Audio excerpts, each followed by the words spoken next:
रामकृष्ण हरी. जर आपण भक्तिसार या चॅनलमध्ये नवीन असाल तर कृपया लाईक करा, शेअर करा, सबस्क्राईब करा. आजच्या कथेचं नाव आहे इगो म्हणजे नक्की काय. एकदा एक कावळा आपल्या पंजात मांसाचा एक भला मोठा तुकडा घेऊन उडत चालला होता. त्याचा विचार होता की एखाद्या शांत जागी उतरावी आणि तो मांसाचा तुकडा शांतपणे घट्ट करावा.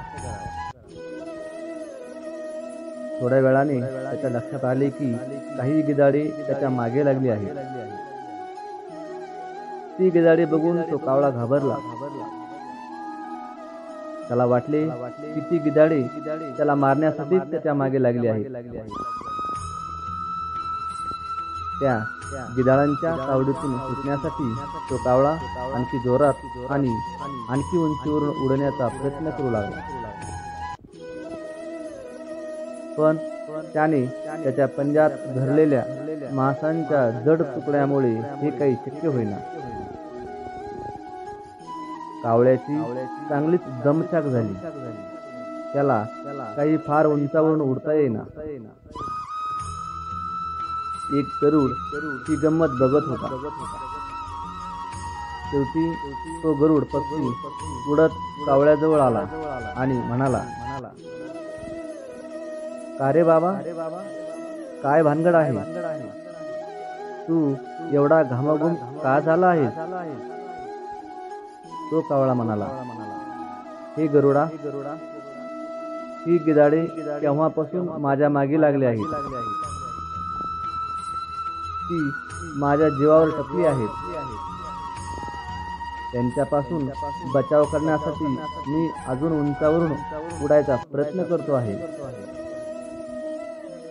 कावळ्याचे हे बोलणे ऐकून तो गरुड म्हणाला, "अरे, ती गिधाडे तुझ्या मागे नाहीत, तर तुझ्या पंजात असलेल्या मांसाच्या तुकड्यासाठी तुझ्या मागे लागली आहेत. तो तुकडा जड असल्यामुळे तुला फारसे उंचावरून उडता पण येत नाही. फेकून दे तो मांसाचा तुकडा आणि बघ काय होते ते."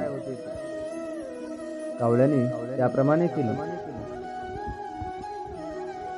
त्याने तो मांसाचा तुकडा आपल्या पंजामधून सोडून दिला. मागे लागलेली सगळी गिधाडे त्या मांसाच्या तुकड्याकडे गेली. मांसाच्या तुकड्याचे वजे गेल्याने त्या कावळ्याला पण हलके वाटले आणि त्याने उंच भरारी घेतली. आपण सगळेजण कावळेच आहोत आणि असाच एक जड तुकडा आयुष्यभर आपल्या डोक्यात ठेवून आपण जगत असतो. आणि या तुकड्याचे नाव आहे इगो. इगो म्हणजे मीपणा.